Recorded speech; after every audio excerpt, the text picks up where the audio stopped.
하나님 말씀 보도록 하겠습니다. 예레미야서 17장 9절 한 절 보도록 하겠습니다. 예레미야 17장 9절입니다. 1078쪽에 있습니다. 같이 읽도록 하겠습니다. 시작. 만물보다 거짓되고 심히 부패한 것은 마음이라. 누가 능히 이를 알리오마는.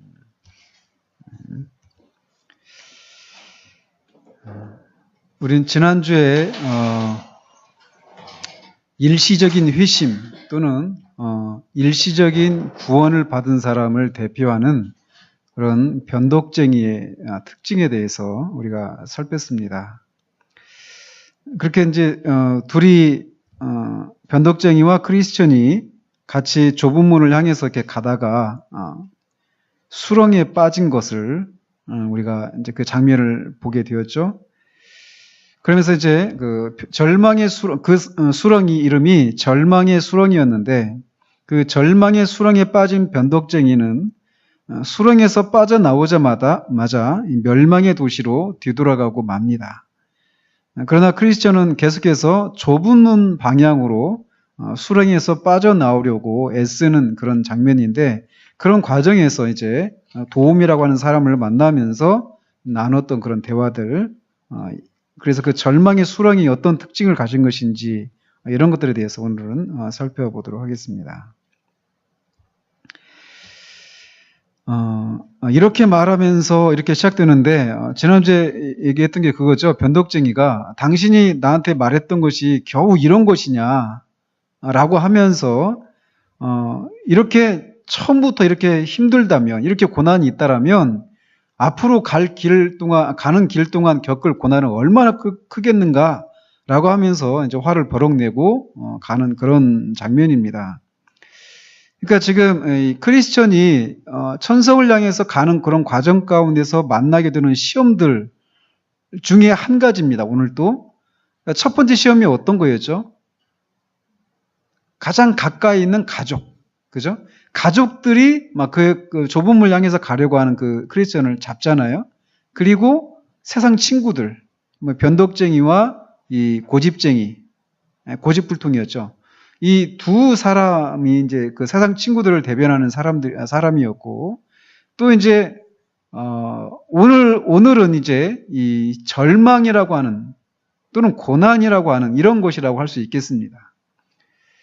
우리가 신앙생활 하다가, 초기에 그런 일이 있습니다. 이를테면, 그 절에 다니던 사람이, 그러니까 이제 이 변덕쟁이 같이 이 교회로 들어오는 그런 목적 자체가 죄로부터의 구원이라고 하는, 자기가 죄로부터 구원을 받아야 되는 사람이라고 하는 그런 영적인 자각이 없는 상태로 이 변덕쟁이가 추구했던 것처럼 건강이나 부나 이 세상에서의 뭔가 어떤 안락한 그런 삶을 살아가는 그런 것을 이렇게 목표로 들어오는 사람들에게서 늘 이런 모습들을 우리가 이렇게 보게 되죠. 그래서 그런 목적으로 왔던 사람들이 절에 다니는데 뭐가 잘 안 풀리고 막 이럴 때 이제 교회로 온단 말이죠. 교회로 왔으면 절에 다닐 때 잘 안 풀렸던 일들이 좀 잘 풀려야 되는데 그렇지 않고 오히려 더 어려움을 겪는 경우들이 왕왕 있단 말이죠. 이제 그런 경우에 예수 믿어도 별것 없네. 예수 믿으면 뭔가 잘 돼야 되는데 왜 이렇게 더 이렇게 힘든 일들이 일어나는가라고 하면서 튕겨져 나가는 사람들을 우리가 많이 만나게 된단 말이죠. 그러는 겁니다. 지금 오늘은 그런 것을 이렇게 다루는 거예요. 자, 그러면서 이제 보면 이렇게 이제 말하면서 변덕쟁이는 필사적으로 허우적거리다가 마침내 그의 집 가까운 쪽에 있는 늪가로 기어 올라갔다. 그리고 뒤도 돌아보지 않고 집으로 가버렸고 그 후 크리스천은 다시는 그를 만나지 못했습니다. 사실 이 표현 자체가 참 무서운 표현이죠. 그죠? 그렇게 갔지만 언젠가는 또 뒤늦게라도 이 크리스천이 그 사람을 만났다 이렇게 되어야 되는데 불행하게도 이 변덕쟁이는 뒤에서도 다시 나오지만 더 이상 이 철로 역정에서 변덕쟁이 얘기는 나오질 않습니다.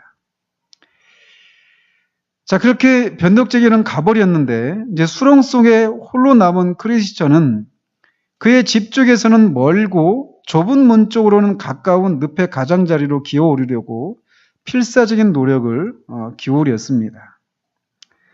그래서 1번에 이렇게 보면 절망의 수렁에 빠진 크리스천은 자신의 집에서는 멀고 좁은 문 쪽에서는 가까운 방향을 향해 늪에서 빠져나오려고 필사적으로 노력했습니다. 이게 뭘 의미합니까? 이런 질문인데 이제 보시면 로마서 6장 1절 2절을 이렇게 근거 구절로 제시하고 있죠. 근데 지난주와 달리 제가 이게 다 해놨잖아요. 어떻습니까? 이게 편하죠? 편하긴 한데 여러분들이 직접 찾아보고 써보고 이렇게 하는 게 더 낫지 않을까요? 그죠? 예. 그래서 다음 주부터는 안 해드리겠습니다. 사람 심리가 그래요. 이게 없으면은 한 번이라도 찾아보고 이렇게 하는데 있으면 쓱 한번 읽어보고 지나가 버리거든요.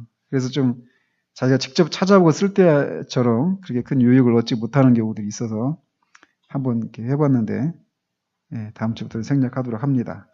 어쨌건 이제 이런 행동, 그러니까 고난에 빠졌는데, 절망의 수렁에 빠졌는데 변덕쟁이처럼 막 화를 버럭 내면서 다시금 돌아왔던 곳으로 돌아가는 것이 아니라 반대 방향으로 나오려고 하는.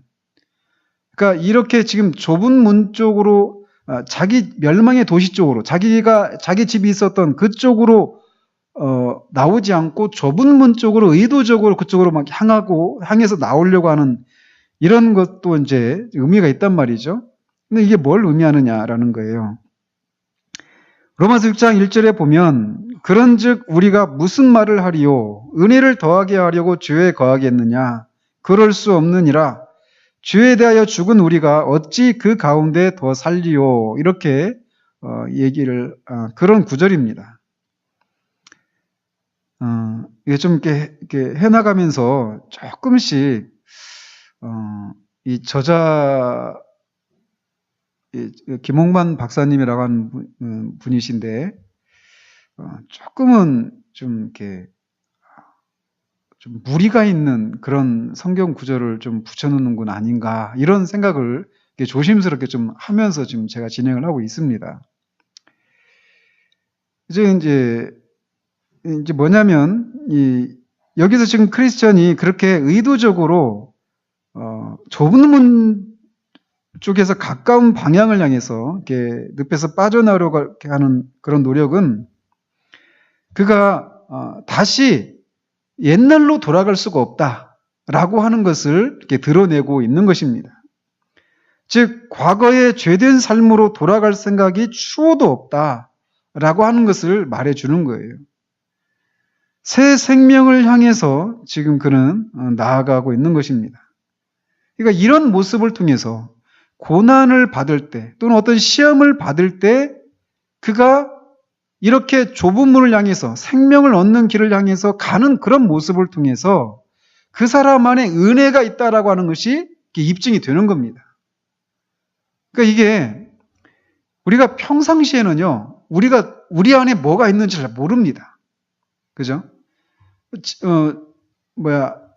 저수지도 보면은 물이 가득할 때는 그 안에 뭐가 있는지 몰라요. 근데 가뭄에 물이 다 말라가고 바닥이 다 드러나게 되면은 그 안에 뭐가 있는지가 이렇게 드러납니다. 옛날에 저는 시골에 살아서 이제 그런 거 있었잖아요. 음식물, 지금은 음식물 쓰레기를 따로 버리지만 옛날에는 무슨 통 같은 거 이렇게 밖에다 놓고 구정물 통이라고 하는 게 있었잖아요. 그죠? 혹시 아십니까? 그래서 이제 음식물 찌꺼기 같은 거 버리고 국물 같은 것도 버리고 막 그러죠. 쌀뜨물도 거기다 버리기도 하고. 근데 그게 한참 지나면은 그 위에 물은 좀 그래도 좀 맑아지잖아요. 그죠? 근데 그걸 한번 휘저으면 그 안에 있었던 막 음식물 찌꺼기 이런 것들이 막 싹 올라오면서 막 이제 더러워지는 것처럼 시험이 이런 역할들을 합니다. 우리가 어떤 시험을 만나면 우리 안에 뭐가 있는지가 이렇게 드러나게 되는 거예요. 평상시 뭐 그런 고난도 없고 그런 시험이 우리 가운데 오지 않을 때는 우리 안에 뭐가 있는지 모르죠. 그래서 우리의 마음이 어떤 때는 이렇게 부요해지고 또 우리 자신에 대해서 이렇게 과대평가하는 그런 성향들이 우리 가운데 있습니다. 그런데 어떤 그런 시험을 만나면 이제 우리의 실체가 이렇게 드러나게 되죠. 그래서 이 시험을 만나니까 똑같은 시험을 만난 변덕쟁이와 똑같은 시험을 만난 이 크리스천이 그 시험에서 대처하는 방법이 전혀 정반대로 나타나는 것이죠. 그래서 그것을 통해서 그 사람 안에 뭐가 있는가가 이렇게 드러나게 된 것이죠. 그러니까 크리스천은 변덕쟁이와 달리 좁음을 향해서 가는 이런 모습을 통해서 그 사람 안에 하나님의 은혜가 있구나 라고 하는 것을 이렇게 보여주고 있는 것이라는 것이죠. 자, 그래서 이제 그가 막 필사적인 그런 노력을 해서 그 늪의 가장자리에 이르렀지만 등에 짊어진 무거운 짐 때문에 빠져나올 수가 없었습니다. 이런 것도 저번에도 말씀드렸지만 큰 차이죠. 변덕쟁이와 다른 모습이. 여기는 지금 여러분들이 책을 안 가지고 계셔서 그림이 안 나와 있지만 그림에 보면 여전히 그 크리스천의 등 뒤에 죄짐이 지금 있습니다. 배낭같이 짐을 지고 있는데 변덕쟁이는 짐이 없어요. 그래서 그 차이죠. 그러니까 변덕쟁이는 말씀드렸던 것처럼 자기가 죄인이라고 하는 것을 자각하고 있지 못해요. 그래서 자기가 죄로부터 구원을 받아야 된다라고 하는 이런 영적인 자각이 없는 상태로 이 세상에서 건강과 부와 어떤 세상의 그런 정신적인 그런 평안과 안락함 이런 것들을 얻을 요량으로 교회 안에 들어온 사람이죠. 근데 크리스천은 그런 것 때문에 들어온 사람이 아니란 말이에요. 자기가 죄짐을 지고 있다라고 하는 거. 그래서 이 죄짐을 벗고 생명을 얻어야 된다라고 하는 것을 깨닫고 그것을 위해서 지금 들어온 사람이죠. 아무튼 그렇게 왔지만 그 무거운 짐 때문에 빠져나올 수가 없었습니다. 그래서 자기 힘으로는 그 상황에서 빠져나올 수 없는 그때 꿈속에서 도움이라고 하는 이름을 지닌 한 남자가 절망의 수렁에서 허우적거리는 크리스천에게 다가가는 것을 보았습니다. 그리고 그는 크리스천에게 그곳에서 무엇을 하고 있느냐고 물었습니다. 좀 웃기기도 하죠. 그 수렁에서 허우적거리는데 뭐 하고 있냐고 물어보면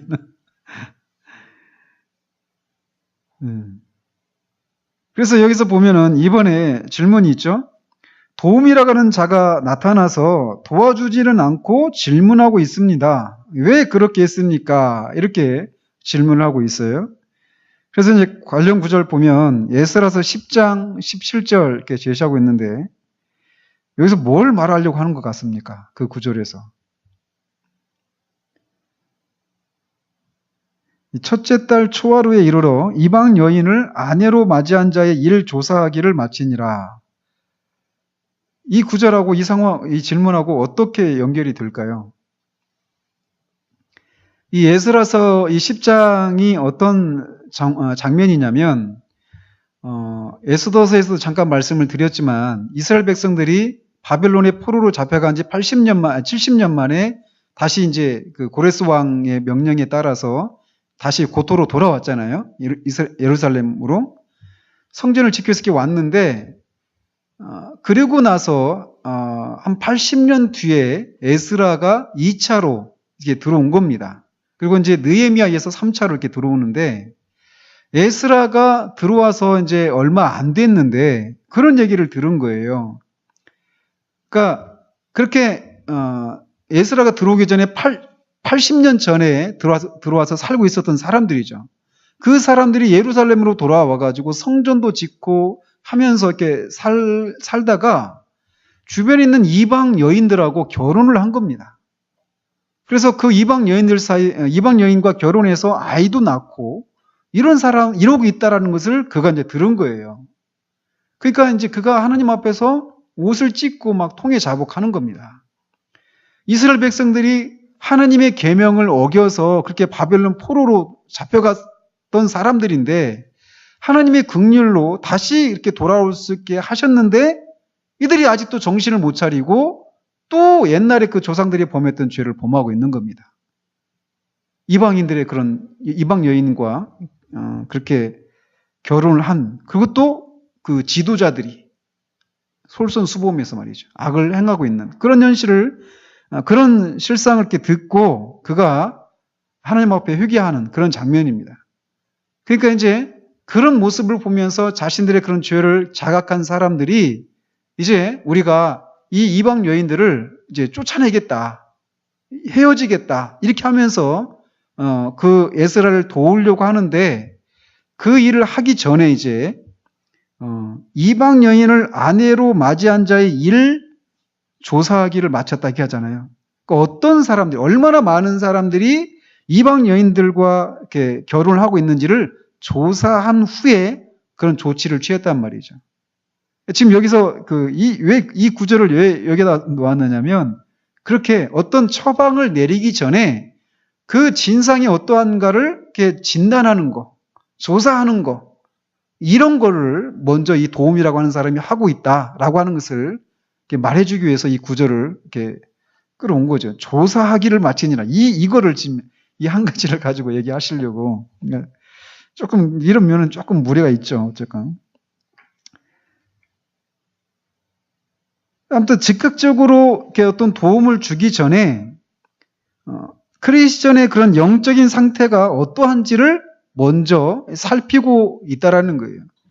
그래서 영적인 진단을 하기 위한 어떤 질문을 하고 있는 거라는 겁니다.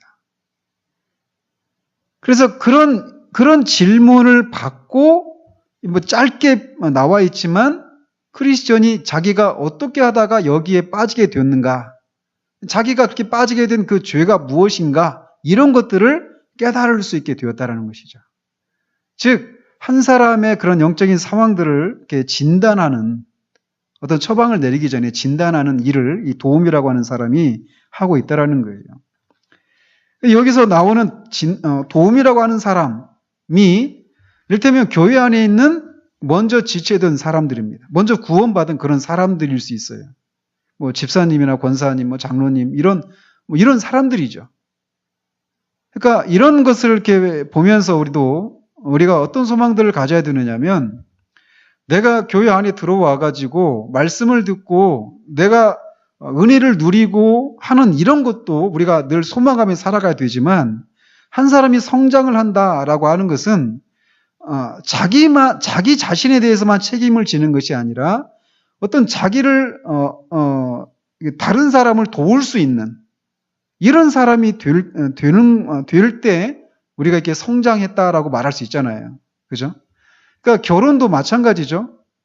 그러니까 그냥 둘이 서로 좋아가지고 그냥 결혼해가지고 그냥 애 낳고 이렇게 하는 것이 아니라 그 아이를 한 가정을 내가 이룰 수 있는가, 이끌어갈 수 있는가, 그런 어떤 준비가 되었는가, 이렇게 되어야 그 아이들도 낳아서 이렇게 아이들 이렇게 건사하고 양육할 수 있는 것처럼 교회 안에서도 그런 사람으로 우리가 자라가야 한다라는 거예요.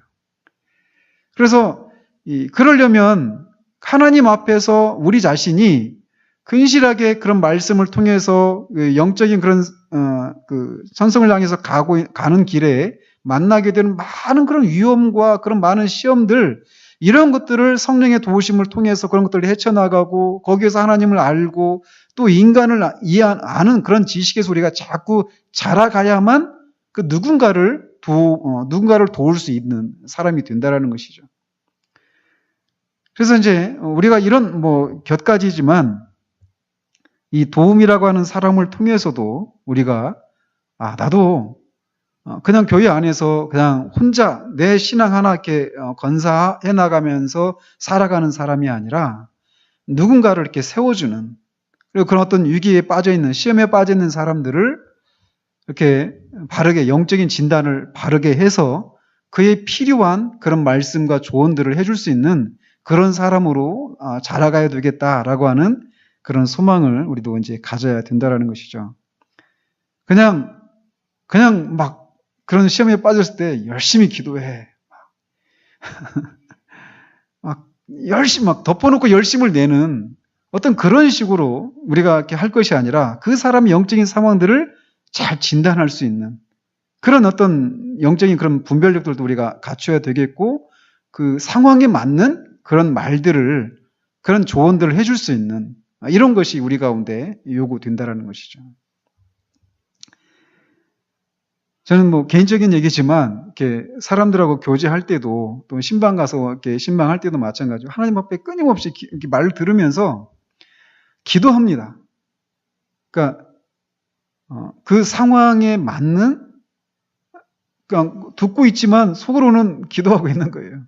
그 상황이 어떤 상황인지 그러니까 필요한 말들을 해줄 수 있기를 이사야 선지자가 자기에게 학자의 혀를 주시기를 이렇게 기도했잖아요.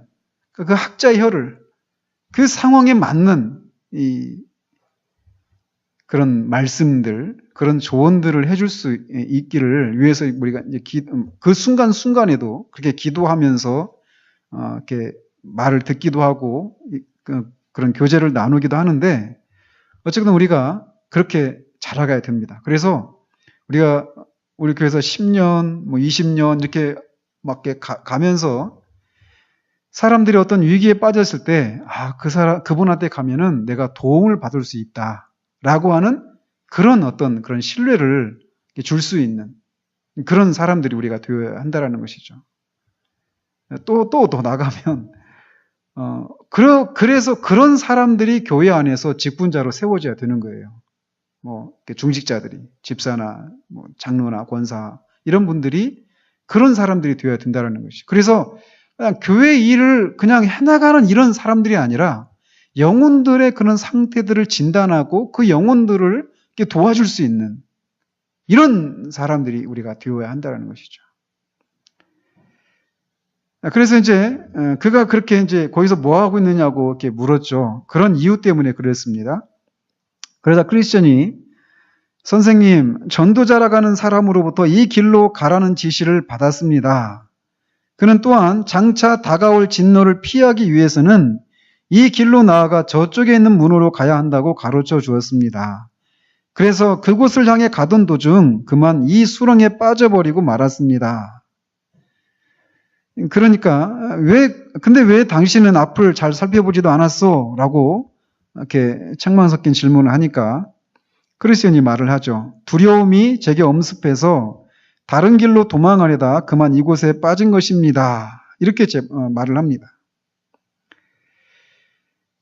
자, 크리스천이 이제 그 도움이라고 하는 사람의 질문에 답을 하는데 자기가 두려움이 이렇게 밀려와서 도망하려다가 이곳에 빠졌다라고 말을 하고 있습니다. 3번 질문에 보면 크리스천의 고백의 특징은 무엇입니까? 이렇게 물어보고 있어요. 그래서 디모데전서 1장 19절에 보면 믿음과 착한 양심을 가지라. 어떤 이들은 이 양심을 버렸고 그 믿음에 관하여는 파산하였느니라. 이 구절을 가지고 이제 답을 하라는 거죠. 그러니까 결국 크리스천이 지금 내게 밀려오는 그런 두려움 때문에 거기서 도망치다가 빠졌습니다. 이렇게 말하는 것을 통해서 지금 크리스천이 자신의 죄를 지금 솔직하게 고백하고 있는 그런 모습을 보여주고 있다는 거예요. 즉 착한 양심을 가지고 있다라는 겁니다. 착한 양심은 부드러운 양심 이런 말로도 대체할 수 있습니다. 그러니까 그는 자기가 죄를 져서 자기가 잘못해서 이렇게 빠졌다라고 하는 것을 솔직하게 인정하고 있다라는 거예요. 그래서 성령께서 우리 양심을 책망할 때 그것에 대해서 변명하거나 우리 자신의 행동을 이렇게 정당화시키고 이런 것이 아니라 우리의 그런 이 죄를 솔직하게 고백하고 인정하는 그런 상태의 양심이 착한 양심이라는 것입니다.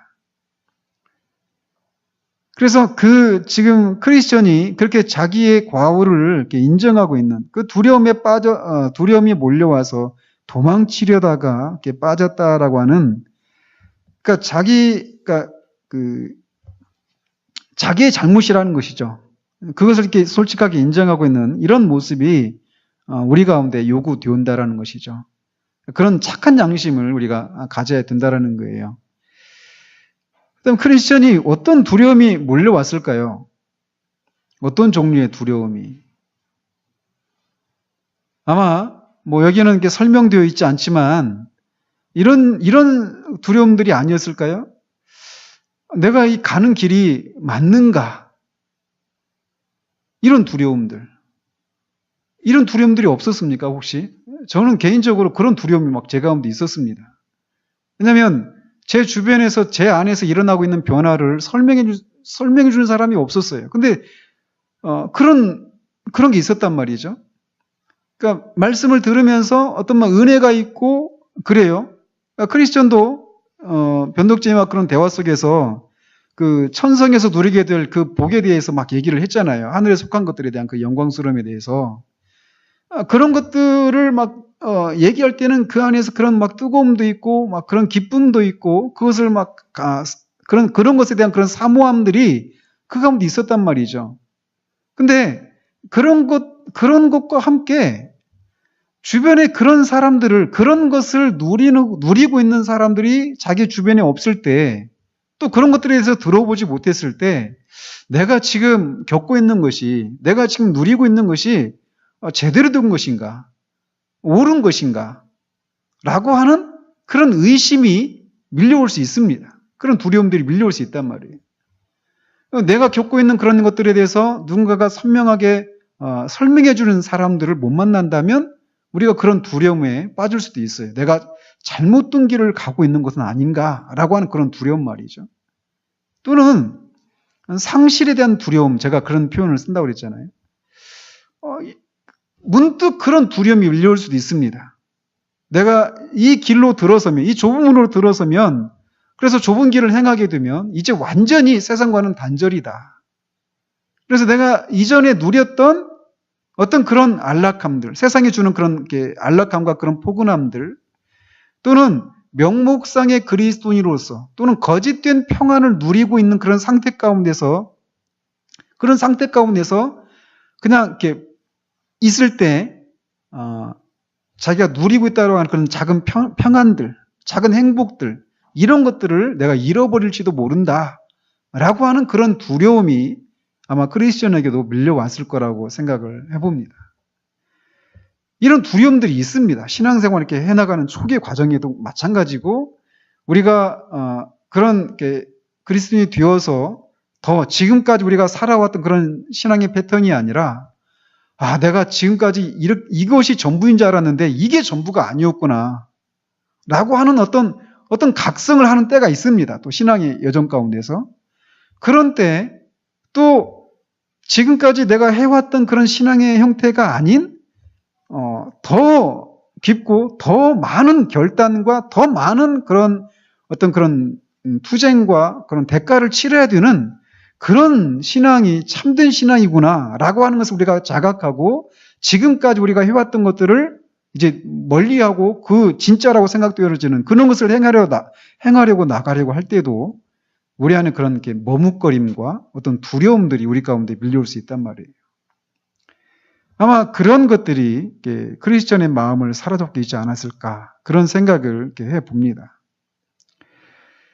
자, 그렇게 이제 두려움이 자기한테 엄습해서 다른 길로 도망가려다가 그만 이곳에 빠진 것입니다. 이렇게 얘기를 하니까, 그렇게 하면서 자기가 자기의 그런 죄를 인정을 한 것이죠. 내가 잘못해서 이렇게 되었다라고.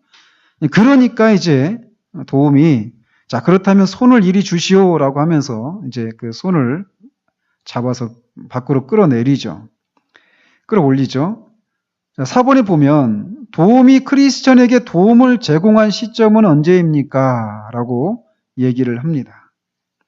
그래서 시편 32편에 내가 이르기를 내 허물을 여호와께 자복하리라 하고 주께 내 죄를 아리고 내 죄악을 숨기지 아니하였더니 곧 주께서 내 죄악을 사하셨나이다 라고 얘기를 합니다. 이렇게 크리스천이 자신의 죄악을 숨기지 않고 자복하며 자신의 죄를 직접 말했을 때 도움이 그를 건져 주었다라는 겁니다. 이곳에서 이제 존 번연이 얘기하려고 하는 것은 회개의 원리를 우리에게 말해주려고 하는 것입니다. 도움이 먼저 아까 말씀드린 것처럼 영적인 진단을 할 수 있는 그런 질문을 했던 것은 이렇게 크리스천으로 하여금 자신의 죄를 분명히 알게 하고 또한 온전한 회개로 나아오도록 돕기 위해서였습니다. 그러니까 도움이 그럴 때, 크리스천이 그런 자기의 죄를 인정하고 자기가 무엇을 잘못했는지를 깨닫게 됐을 때 도움을 제공했단 말이에요.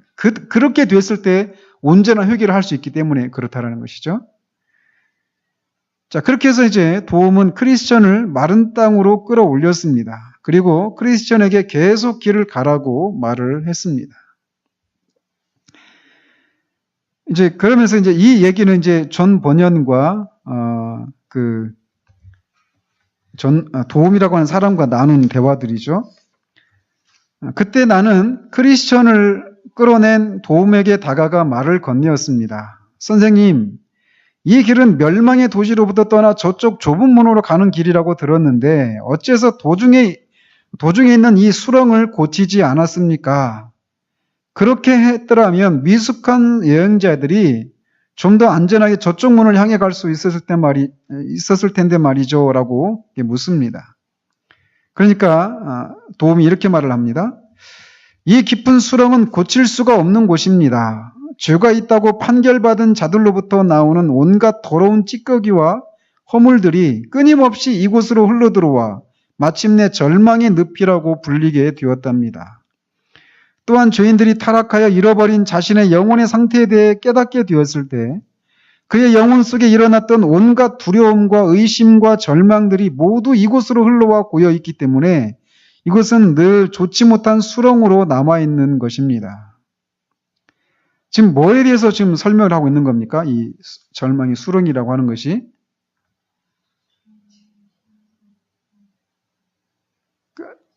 여기서 지금 말하려고 하는 것은 인간의 마음의 상태를 지금 설명해 주고 있는 것입니다. 그래서 계속 보면은 이 장소가 깊은 절망의 수렁으로 남아있는 것을 하나님께서는 좋아하지 않으십니다. 그래서 1600년 동안 이제 이 책이 써진 때가 1600년 되니까 1600년이라고 하는 것이죠.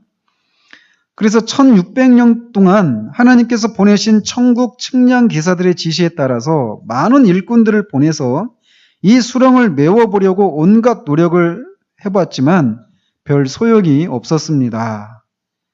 내가 알고 있는 것만 해도 이 수렁을 메우기 위해서 천국의 각 지역으로부터 추나 추동을 가리지 않고 건전하고 유익하며 훌륭한 교훈들을 모아 2만여 대의 수레에 실어 이곳에 쏟아 넣었답니다.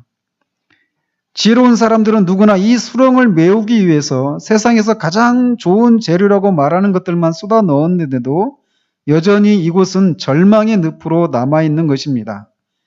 사람들이 할 수 있는 최선을 다한다고 할지라도 결과는 늘 마찬가지일 것입니다. 이렇게 얘기를 합니다. 그러니까 지금 이게 좀 약간 이렇게 비유적으로 이렇게 묘사를 하고 있는 것인데, 5번에 보면 질문에 절망의 수렁을 고칠 수 없었던 이유는 무엇입니까? 이렇게 하면서 창세기 8장을 얘기하죠. 그러니까 하나님께서 노아와 홍수 후에 노아와 언약을 맺는 그런 장면 가운데서 말씀하시는 것입니다. 노아가 하나님께 제사를 드렸을 때 여호와께서 그 향기를 받으시고 그 중심에 이르시되 내가 다시는 사람으로 말미암아 땅을 저주하지 아니하리니 이는 사람의 마음이 계획하는 바가 어려서부터 악함이라 내가 전에 행한 것 같이 모든 생물을 다시 멸하지 아니하리니 이렇게 하면서 인간의 마음의 상태가 어려서부터 악하다라는 거예요. 그래서 늘 악한 계획을 세운다라는 것이죠. 하나님의 진단이 그러십니다. 또 예레미야 17장 9절에서도 만물보다 거짓되고 심히 부패한 것은 마음이라 누가 능히 이를 알리오마는, 이렇게 하면서 인간의 마음이 부패되어 있다라는 것입니다. 즉 이 설명은 그 인간의 마음의 그 부패성에 대해서 얘기를 하는 거예요. 그러니까 1600년, 그러니까 끊임없이 죄가 있다고 판결받은 자들로부터 나오는 온갖 더러운 찌꺼기와 허물들, 이런 것이 끊임없이 이 인간의 마음으로 흘러 들어왔다라는 것이죠. 그리고 그 자기가 죄인이라는 것을 자각한 사람들 안에서 일어나는 그런 각종 의심과 두려움, 그런 것들도 인간의 마음에 흘러 들어와서 항상 인간의 마음이 항상 악한 그런 찌꺼기들로 가득 차 있는 상태라는 것이에요. 그래서 이것을 이 절망의 수렁과 같은 인간의 마음을 개선시키기 위해서 1600년 동안 하나님께서 끊임없이 천국 측량 기사들을 통해서 거기에다 좋은 것들을 다 쏟아 부었다라는 것이죠. 인간의 마음을 개조시키기 위해서 말이죠. 어떤 것들이 있었을까요? 어떤 것들이 있었을까요? 그런 것들이 크게 세 가지 정도를 얘기할 수 있습니다. 고린도서에서는 바울이 헬라인들은 뭘 구한다고 그러죠? 헬라인들은 지혜를 구하고 유대인들은 뭘 구하죠? 능력을 구한다고 그러잖아요. 그런데 지혜를 구하는 헬라인들에게는 그리스도의 십자가는 미련한 것처럼 보이고, 능력을 구하는 유대인들에게는 이 그리스도의 십자가는 어리석은 것처럼 보입니다.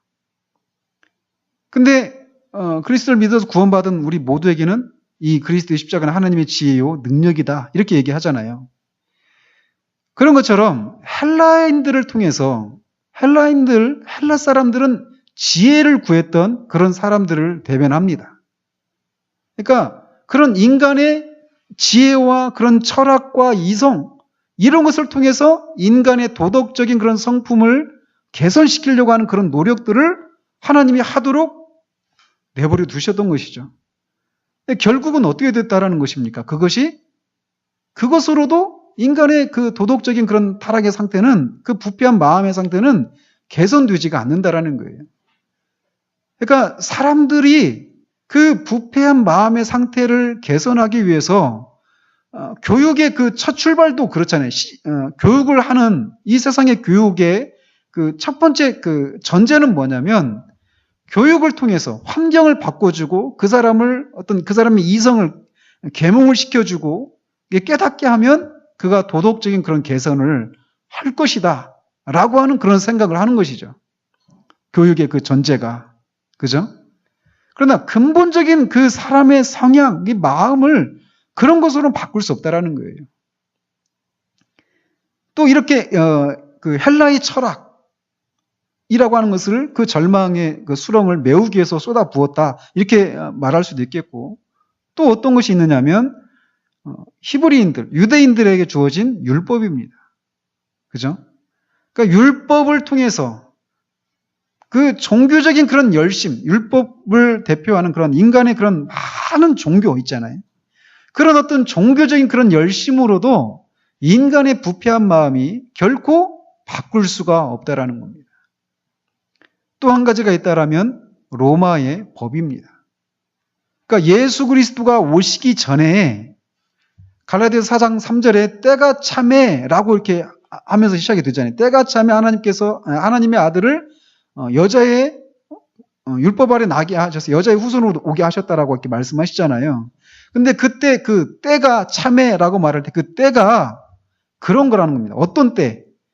헬라의 철학으로도, 그 율법으로도, 또 로마의 그런 법과 어떤 정치제도, 이런 것을 통해서도 인간의 부패성들을 개선할 수 없다라고 하는 것을 인간이, 이 세상이 철저하게 깨닫게 되었던 그때가 찼을 때 그리스도께서 이 땅에 오셨다라는 것이죠. 즉 그래서 사람들은 얘기하기를 사계절을 가리지 않고 건전하고 유익하며 훌륭한 교훈들을 이렇게 모아가지고 2만여 대의 술에 실어가지고 여기에 쏟아 부었다라는 거예요. 그러니까 이런 표현들이 결국 이런 것들이라는 것이죠. 그런 인간이 할 수 있는 그 모든 최선의 것들, 이런 노력들을 다 쏟아 부어도 인간의 그 마음이라고 하는 것이 개선되지가 않는다라는 거예요. 그런데 왜 그러느냐? 5번에 이제 질문하는 것이죠. 이렇게 절망의 수렁을 고치기 위해서 그렇게 많은 노력을 했음에도 불구하고 그 절망의 수렁이 고쳐지지 않은 이유가 무엇입니까? 라는 거예요. 결론적으로 인간의 부패성 때문에 그렇다는 것이죠. 하나님께서는 선지자들과 복음 사역자들을 계속해서 보내셨고 또 인간들도 그런 철학과 그런 법과 그런 정치제도 이런 것들을 통해 가지고 인간의 부패성을 고쳐보려고 노력을 했지만 고쳐지지가 않는다라는 것이죠. 그만큼 인간의 부패성과 죄성이 지독한 상태이기 때문에 이 절망의 수렁이 고쳐질 수 없다라는 겁니다. 사실 우리가 언제 예수 그리스도를 붙들게 되느냐면요, 이것을 깨달을 때예요. 내가 아무리 이 내 마음의 이런 부패함들을 고쳐보려고 해도 안 되는구나 라고 하는 것을 깨닫기 전까지는 우리는 절대로 다른 사람의 도움을 구하지 않습니다. 근데 그래서 하나님께서 그리스도를 왜 아담이 타락한 이후에 바로 이 세상을 구원하시지 않았는가라고 누군가 질문한다라면 그런 식으로 대답할 수 있는 것이죠. 인간이 스스로 구원을 이룰 수 없다라고 하는 것을 역사를 통해서 하나님께서 실증하셨다라는 것이죠. 헬라 사람들 또 유대인들을 통해 가지고 이 세상이 결코 또는 로마 사람들, 팍스 로마나 로마에 의한 평화 이런 것이 가능하지가 않다라고 하는 것을 이제 인간이 깨닫게 되어 절망하는 그런 때 그리스도가 오신 것이죠. 자, 그래서 이제 그렇게 설명을 하니까 그렇게 설명하면서 도움이 계속 얘기를 이어갑니다. 그런데 사실은 하나님의 지시에 따라 이 수렁의 한가운데에 매우 훌륭하고 튼튼한 디딤돌들을 갖다 놓았답니다. 그렇지만 계절이 바뀔 때마다 이 수렁 자체가 온갖 더러운 오물과 진흙탕 물을 토해놓기 때문에 잘 보이지 않습니다. 그 디딤돌이 뭐냐는 이제 7절에서 얘기를 할 거고요. 중간에 이제 6번의 질문 하나 이렇게 만들어 놓으셨는데, 인간의 부패가 어느 정도로 지독한 것입니까? 이렇게 묻습니다. 그래서 마태복음 15장 18절 19절에 이렇게 되어 있습니다. 같이 한번 읽어보죠. 시작. 입에서 나오는 것들은 마음에서 나오나니 이것이야말로 사람을 더럽게 하느니라. 마음에서 나오는 것은 악한 생각과 살인과 간음과 음란과 도둑질과 거짓 증언과 비방이니, 이렇게 말을 합니다.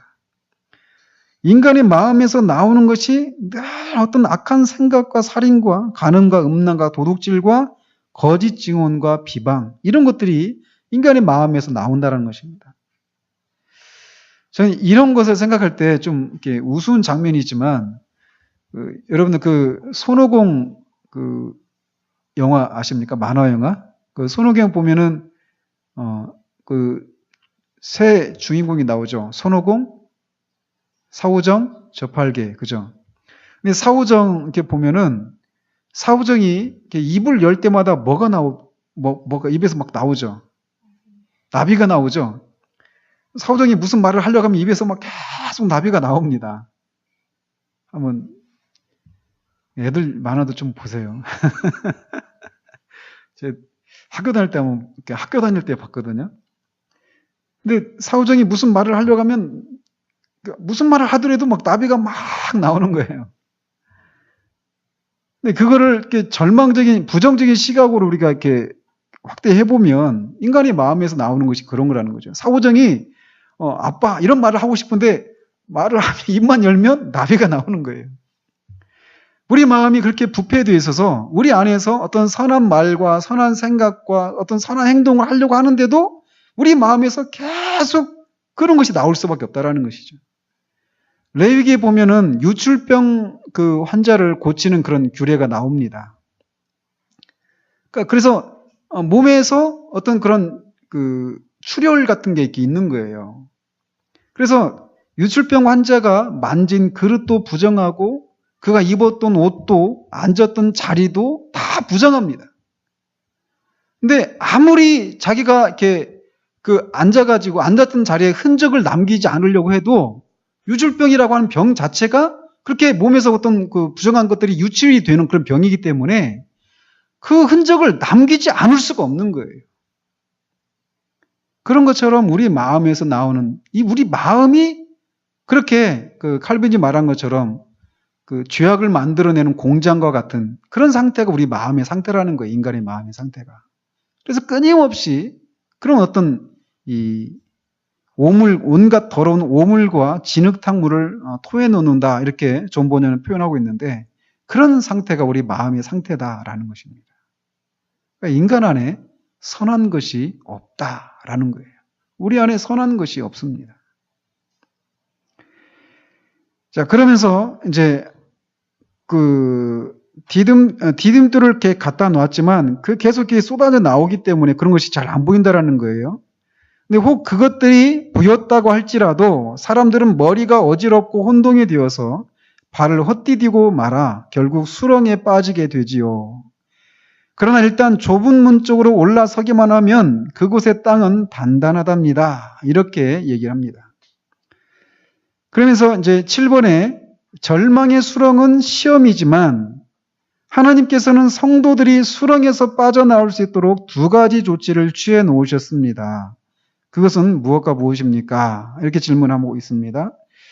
그래서 고린도전서 10장 13절에 보면 우리가 많이 유명한 그런 구절 중에 하나죠. 사람이 감당할 시험 밖에는 너희가 당한 것이 없나니 오직 하나님은 미쁘사 너희가 감당하지 못할 시험 당함을 허락하지 아니하시고 시험 당할 즈음에 또한 피할 길을 내사 너희로 능히 감당하게 하시느니라. 이게 디딤돌이라는 것입니다. 시험에 빠져 있는데, 수렁에 빠져 있는데 거기서 빠져나갈 수 있는 디딤돌이 하나가 무엇이냐면 우리가 그 좁은 문을 향해서 가려고 하면 그러니까 하나님의 어떻게든 그런 어떤 상황이든지 간에 하나님의 뜻대로 살려고 하는 그런 순종의 자세로 우리가 그런 순종을 하게 되면 그 시험을 피할 수 있는 길을 내신다라는 거예요. 그래서 그 시험이 우리가 감당할 수 없는 시험이 아니게 하신다라는 것입니다. 이게 하나님이 우리가 그 시험에서 빠져나갈 수 있는, 그 수렁에서 빠져나갈 수 있는 첫 번째 디딤돌이 된다라는 것이죠. 두 번째는 뭐냐? 사무엘상 12장 22절에 여호와께서는 너희를 자기 백성으로 삼으신 것을 기뻐하셨으므로 여호와께서는 그의 크신 이름을 위해서라도 자기 백성을 버리지 아니하실 것이요 라고 얘기하고 있습니다. 이 구절은 이제 이스라엘 백성들이 왕을 요구했어요. 사무엘을 통해서 하나님께 우리에게도 이방인들과 같이 이방 민족과 같이 우리를 대신해서 싸울 왕을 우리에게도 주십시오. 이렇게 했는데 사무엘은 그것을 기뻐하지 않았습니다. 근데 이제 하나님께 나가서 기도하는데 하나님께서 백성들이 너를 버린 것이 아니라 나를 버린 것이다. 이렇게 얘기를 하죠. 그래서 이스라엘 백성들이 이 왕을 요구한 것은 이미 하나님이 그 왕이셨단 말이에요. 이스라엘 백성들의. 그러니까 이스라엘 백성들을 하나님이 어떻게 다스렸습니까? 그 왕이 있기 전에. 사사들을 통해서 이스라엘 백성들을 다스렸단 말이죠. 그러니까 사무엘도 사사였죠. 그러니까 그런 사사들을 통해서 하나님께서 이스라엘 백성들을 다스리고 계셨는데 이것으로 충분하지 않다라는 거예요. 우리에게도 인간 왕을 달라라는 겁니다. 이방 민족과 같이. 그러니까 이것은 결국 하나님의 그런 다스리심을 하나님이 왕으로 이미 이스라엘을 다스리고 계시는데 그거를 거부한 것이란 말이죠. 그것에 대해서 아무튼 그렇게 하나님 그렇게 판단을 이렇게 하셨는데 그리고 나서 이제 이 11장에서 그 8장에서 왕을 요구하고 9장 10장에서 이제 사울이 등장을 합니다. 사울이 왕으로 이제 기름 부음 받았고, 그리고 나서 11장에 암몬 사람하고 전쟁이 일어나는데 거기서 이제 승리를 합니다. 승리하고 나서 12장에서 이제 사무엘이 백성들을 모아놓고 얘기를 하는 거예요. 왕이 이제 될 사람은 어떻게 해야 되는가? 그리고 너희들이 왕을 요구했는데 그거는 하나님께서 기뻐하시지 않는 것이다. 라고 하면서 그것에 대한 증거로 추수 때에 비가 내리게 하시는 겁니다. 그러니까 사람들이 막 두려움에 떠는 거예요. 아, 우리가 하나님 앞에 큰 죄를 지었구나. 그러니까 사무엘이 비를 하나님 앞에 요구하니까 비가 내린 거예요. 그러니까 원래 그때는 비가 잘 안 내리는 때인데 특별히 비가 내리게 될 것이다 하니까 비가 내린단 말이죠. 그러니까 이제 사무엘이 말이 맞구나. 우리가 하나님 앞에 죄를 지었구나. 이렇게 하면서 두려워 떨 때 사무엘이 이 말을 하는 거예요. 그러니까 여호와께서는 너희를 자기 백성으로 삼으신 것을 기뻐하셨으므로 여호와께서는 그의 크신 이름을 위해서라도 자기 백성을 버리지 아니하실 것이다. 이렇게 말씀하시는 거죠. 즉 우리가 그 시험 가운데서 빠져나갈 수 있는 그런 디딤돌이 무엇이냐면 하나님의 백성 삼으신 사람들을 하나님의 이름을 위해서 결코 포기하지 않으신다. 버리지 않으신다. 심지어 죄를 지었을 때로 말이죠. 그것이 우리가 그 시험에서 빠져나갈 수 있는 디딤돌이 된다는 거예요. 이게 얼마나 중요한지 아십니까? 우리가 사람이 있잖아요. 당황을 하면 제가 그 우스갯소리 몇 번 얘기했잖아요. 사람이 당황을 하면은 생각을 못 합니다. 여기서도 말하잖아요. 혹 그것들이 보였다고 할지라도 디딤돌이 보였다고 할지라도 사람들은 머리가 어지럽고 혼동이 되어서 발을 헛디디고 말아 결국 수렁에 빠지게 되죠. 이렇게 말하잖아요. 그러니까 그런 위기에 빠지면 사람들이 정상적인 그런 사고를 못 한단 말이에요. 생각을 제대로 못 해요. 제가 그래서 우스갯소리 몇 번 말씀드렸잖아요. 강도가 들어왔는데 강도가 집에 들어왔습니다. 그러니까 막 놀래가지고 경찰서에 전화했잖아요. 전화해야 되잖아요. 그러니까 사람이 막 놀래가지고 112가 몇 번이지? 112가 몇 번이지? 막 이런다 그러잖아요. 당황하면 그렇다라는 거죠, 인간이. 그러니까 우리가 하나님 앞에 우리의 부주의와 어떤 우리의 무지와 우리의 불순종, 불신앙, 뭐 다양한 이유로 우리가 어떤 그 죄 가운데 빠졌을 때 우리가 이 사실을 기억할 수 있어야 되는 거예요.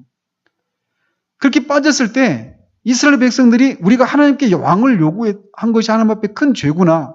그러니까 하나님 우리를 버리시겠구나. 이렇게 두려움에 사로잡혔을 때 사무엘에게 얘기한단 말이죠. 하나님은 자기 백성을 삼으신 자들을 하나님의 이름을 위해서 결코 버리지 않는다. 왜? 그 자를 버린다는 얘기는 하나님이 그들을 통제할 수가 없는 그런 능력이 부족한 분이시구나. 이렇게 되게 되니까 하나님은 그런 분이 아니신 것을 입증하시기 위해서라도 그들을 결코 포기치 않으신다라는 거예요.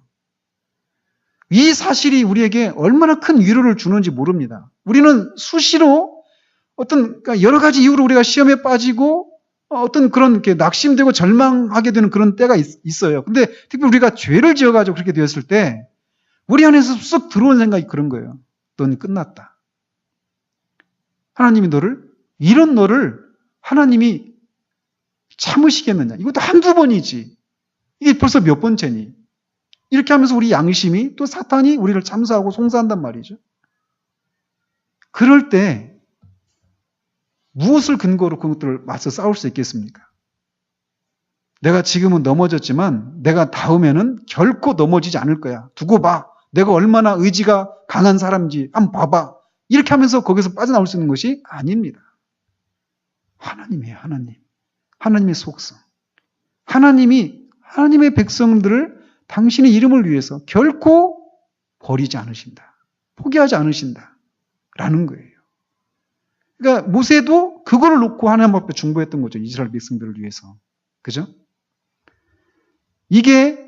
근데 이런 것을 그런 일을 당했을 때 우리가 넘어졌을 때 절망했을 때 이것들을 생각하고 적용하는 거 이게 바로 믿음으로 사는 거예요. 그런 것들을 적용하는 겁니다. 그때 우리가 우리 발밑에 이 단단한 디딤돌이 있어가지고 얼마든지 나오려고 하면 나올 수 있었다는 것을 그때 이제 자각할 수 있는 거죠. 자, 그리고 이제 이때 나는 꿈속에서 이제 변덕쟁이가 이제 마지막으로 등장을 합니다. 이때 나는 꿈속에서 변덕쟁이가 벌써 자기 집으로 돌아와 있는 것을 보았다. 그의 이웃 사람들은 그를 만나기 위해 와 있었는데 어떤 사람들은 그가 집에 돌아온 것이 현명한 처사라고 칭찬해 주었고 어떤 사람들은 그가 바보처럼 크리스천을 따라가 위험한 모험을 한 것에 대해 어리석은 사람이라고 놀려대었다. 또 어떤 사람들은 사람이 한 번 마음을 먹고 모험을 시작했으면 끝을 보아야지 사소한 난관 때문에 단박에 모험을 포기하고 돌아오는 것은 비겁한 행동이야 라고 하면서 그를 비웃는 사람도 있었습니다. 자, 8번에 보면 변덕쟁이는 고향 땅으로 돌아가서 어떤 대접을 받았습니까? 얘기를 하고 있습니다. 변덕쟁이 한번 그 모습을 한번 상상을 해보십시오. 온몸에 막 머리부터 막 오물이 다 묻어 있지 않았겠어요? 비참한 모습으로 돌아갔겠죠. 그게 돌아갔을 때 그가 받은 대접은 이렇습니다. 마태복음 5장 13절 있는 것처럼 너희는 세상의 소금이니 소금이 만일 그 맛을 잃으면 무엇으로 짜게 하리요? 후에는 아무 쓸데없어 다만 밖에 버려져 사람들에게 밟힐 뿐이니라. 변덕쟁이는 어떤 사람한테는 잘했다, 돌아와서 잘했다라고 칭찬도 받았지만 대부분이 조롱과 비난을 하는 사람들이 대부분이었죠. 그래서 마치 소금이 맛을 잃으면 쓸모가 없어져서 버려져서 사람들의 발에 밟히는 것과 같이 그렇게 된 모습을 이 변덕쟁이의 모습을 통해서 우리에게 교훈해 주고 있는 것이죠. 믿음의 길은 끝까지 가야 하는 길입니다. 중도에 포기하고 말면 구원의 은혜가 없는 것이죠. 이런 거를 이제 아까도 처음에도 1번에서도 말씀드린 것처럼 그렇게 그가 그런 많은 시험과 그런 어떤 죄를 범하고 막 그런 부주의한 상황 가운데 넘어지고 함에도 불구하고 그가 끝까지 그 길을 인내하는 이런 모습을 통해서 그가 진짜 그 은혜가 있다라고 하는 것을 그런 것을 통해서 입증해 내는 거죠.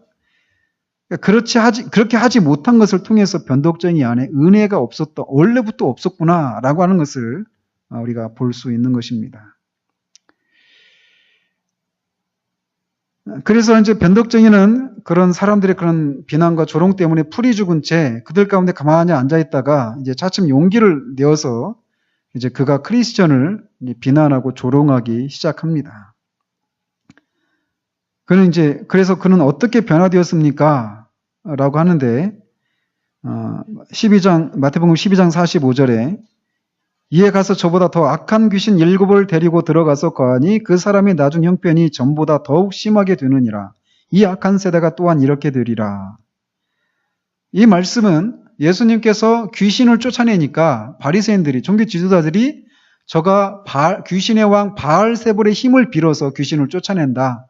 이렇게 얘기를 하니까 다투는 나라마다 설 수가 없다. 분쟁이 있는 나라마다 어떻게 사탄의 힘을 빌어서 그 사탄의 졸게 되는 귀신을 쫓아내느냐. 그러면 사탄의 나라가 서지 못하지 않겠느냐. 그러니까 이런 일은 너희들의 말처럼 귀신의 왕 바알세불의 힘을 빌어서 한 것이 아니다. 라고 말씀하시면서 이렇게 얘기하는 거예요. 어떤 사람이 귀신이 들리던 사람이, 귀신이 이렇게 쫓겨났습니다. 그 사람에게서. 근데, 그 귀신이 그 사람에게서 나갔는데, 나가서 이제 그 귀신이 거할 곳을 막 두루 찾는데 없는 거예요. 그러니까 옛날에 살던 집으로 한번 돌아가 보자 해서 가보니까, 깨끗이 소재되었어요. 그 사람이. 그러니까 귀신들이 다른 동료 귀신들을 데려와가지고 7 귀신을 데려와가지고 그 안에 거하면서 원래보다 더 악하게 되는 이런 것들을 이렇게 비유적으로 이렇게 말씀하시는 것이죠. 이것을 통해서 이제 그 변덕쟁이가 나중에 어떻게 됐느냐? 전부 다 더 악한 자가 되었다라는 것입니다. 더욱 강팍한 심령으로 변화가 되었다라는 거예요. 사실 이런 상태에 있는 사람들이 참 쉽지 않은 사람들이죠. 어떤 사람도 쉽지 않지만 잠깐 한번 그 내세의 그 비침을 받고 하나님의 능력도 맛보고 그 내세의 어떤 그런 기쁨들도 이렇게 맛봤던, 잠깐 맛봤지만 사실은 그 구원의 은혜가 없었던, 구원 얻는 믿음이 없는 그런 사람들이 다시금 이렇게 뒤로 물러갔을 때 히브리서 6장에서는 그들에게 돌이킬 수 있는 기회가 없다라고 얘기하잖아요. 변덕쟁이가 그런 사람을 아주 대표하는 것이죠. 이런 사람들이 사실 진짜 어려운 것이죠. 그런 것이. 그래서 오늘은 이제 크리스천이 천성을 향해서 가는 도중에 겪는 이 세 번째 시험, 절망이라고 하는 것에 대해서 우리가 이렇게 살펴보았습니다. 우리도 이런 경우들을 우리는 종종 겪게 되는데 그 시험에서 이렇게 빠져나올 수 있는 그 두 가지 디딤돌. 하나님은 우리가 감당할 수 있는 시험 이외에는 다른 시험을 허락하시지 않는다. 우리가 시험 당할 때 피할 길을 예비하신다. 하나님은 결코 하나님 백성된 우리의 어떤 것으로도 버리지 않으신다. 왜? 그분의 이름 때문에. 이 사실을 우리가 붙들고 그 길을 계속해서 걸어나가기를 바랍니다. 기도하겠습니다. 하나님 아버지, 오늘 또 절망의 수렁이라고 하는 제목으로 크리스천이 천성을 향해서 가는 도중에 겪는 그런 과정들에 대해서 우리가 살폈습니다. 크리스천이 그렇게 자기한테 밀려오는 그런 두려움들 때문에 그 두려움을 피해서 달아나다가 이 절망의 수렁에 빠진 그 장면 속에서 그를 건져내었던 도움이라고 하는 사람도 우리가 살펴보았습니다. 우리 모두가 그렇게 누군가가 시험에 빠져 있는 그런 사람들을 바르게 영적으로 진단하고 분별하여서 그를 옳은 길로 할 수 있는 그런 사람으로 우리 모두가 자라갈 수 있도록 주님 도우시기를 원합니다. 그리고 그런 시험에 빠졌을 때 우리가 어떤 이유로 그런 수렁에 빠져 있다 하더라도 거기서 하나님께서 우리를 돌이킬 수 있는 그런 디딤돌을 마련해 놓으셨다라는 것을 우리가 기억하고 믿음으로 그것들을 적용할 수 있는 우리가 되어지기를 원합니다. 이 시험이 정말 우리가 감당할 수 없는 언제 끝날 것인가, 이대로 끝나는 것이 아닌가라고 하는 그런 생각이 밀려올 때마다 그렇지 않다라고 우리가 믿음으로 그런 생각들을 떨쳐내는 우리가 되어지기를 원합니다. 모든 시험은 우리가 감당할 만한 그런 시험 이외에는 허락지 않으신다라는 거 하는 것을.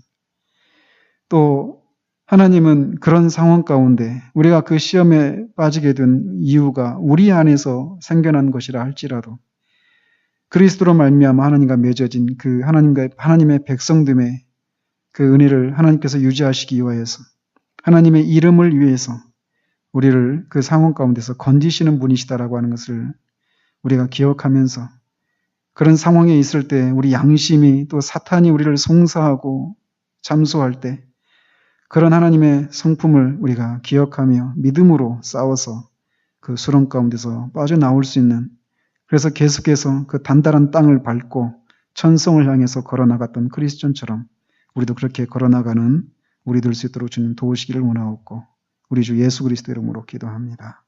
아멘.